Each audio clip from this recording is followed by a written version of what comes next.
Olá, queridas amigas, queridos amigos. Hoje falaremos sobre a introdução do Evangelho segundo o Espiritismo e falaremos sobre os objetivos desta obra.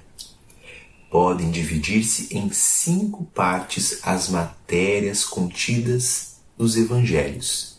Evangelhos de João, Marcos, Mateus, Lucas, os atos comuns da vida do Cristo, o que ele fazia, para onde ele ia, com quem que ele andava, os milagres, que a gente conhece muito bem, as predições, as palavras que foram tomadas pela Igreja para fundamento de seus dogmas, de forma isolada, e o ensino moral.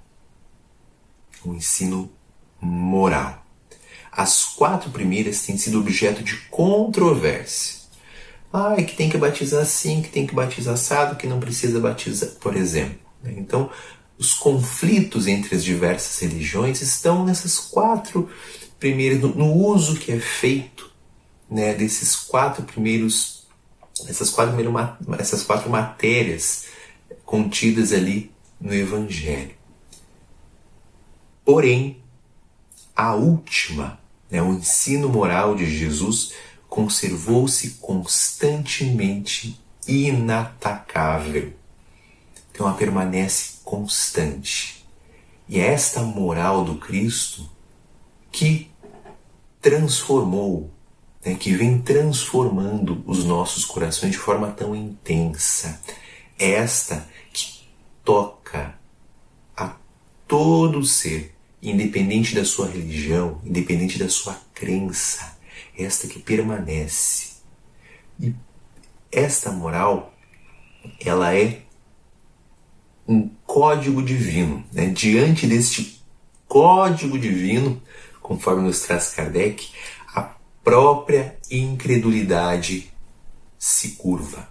Então é um código que vem se mostrando cada vez mais claro para nós.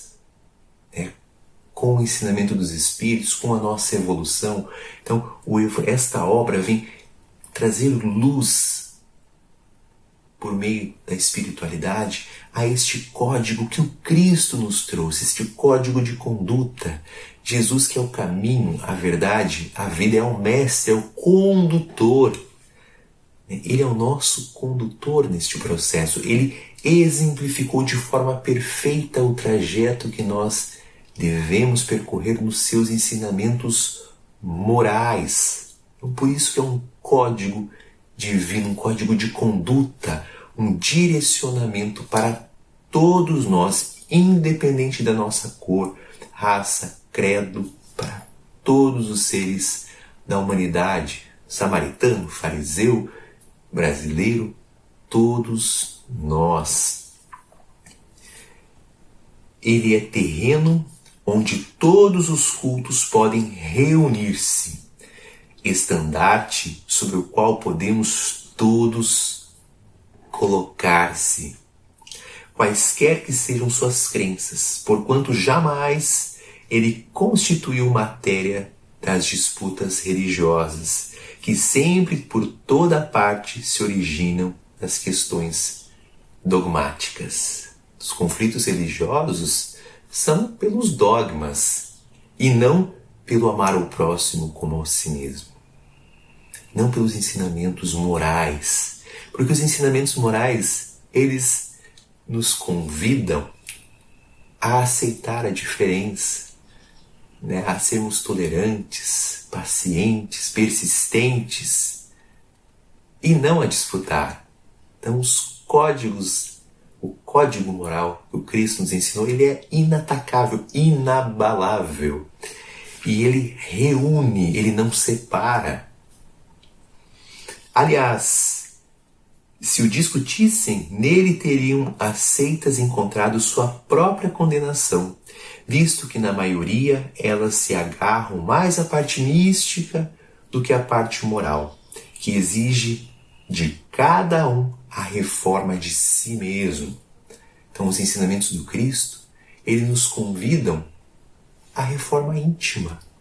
Eles não nos convidam a mudar o outro, a obrigar que o outro faça isso, aquilo. Pelo contrário, o amor, a caridade, o perdão, a compaixão, eles nos convidam a essa transformação moral. Para os homens em particular, para cada um de nós, no nosso íntimo, este ensinamento moral constitui aquele código, uma regra de proceder que abrange todas as circunstâncias da vida privada e da vida pública. O princípio básico de todas as relações sociais que se fundam na mais rigorosa justiça.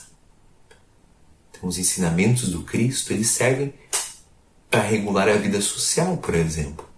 Se nós seguíssemos as duas máximas, amarás a Deus sobre todas as coisas e ao próximo como a si mesmo, não precisariam haver as leis, né? No código civil, código penal, por exemplo. Se a gente fizesse ao outro aquilo que a gente gostaria que fizessem a nós, o amor ao próximo. Então, sintetiza, nos traz o que nós devemos fazer para agir em sociedade, o que devemos fazer para lidar com nós mesmos, o auto-amor, o auto-acolhimento. Então, é um código que vale para nós encarnados e desencarnados. Ele é o caminho, a verdade e a vida. E finalmente, e acima de tudo, o roteiro infalível para a felicidade vindoura, o levantamento de uma ponta do véu que nos oculta a vida futura. Esta parte é a que será objetivo exclusivo desta obra. Então é isso que nós encontramos no Evangelho segundo o Espiritismo. O esclarecimento deste código, este manual para a nossa felicidade, para encontrarmos a consolação, a compreensão de quem somos, para onde vamos, qual o sentido da dor, das aflições, de onde elas vêm, o que devemos fazer, como fazer, a importância da prece, o que é amar os inimigos, como os laços familiares permanecem após a morte do corpo físico. É este convite que o Evangelho, segundo o Espiritismo, nos faz para adentrarmos em nós mesmos e buscarmos nos modificar, evoluir junto com o Cristo. Até o nosso próximo encontro.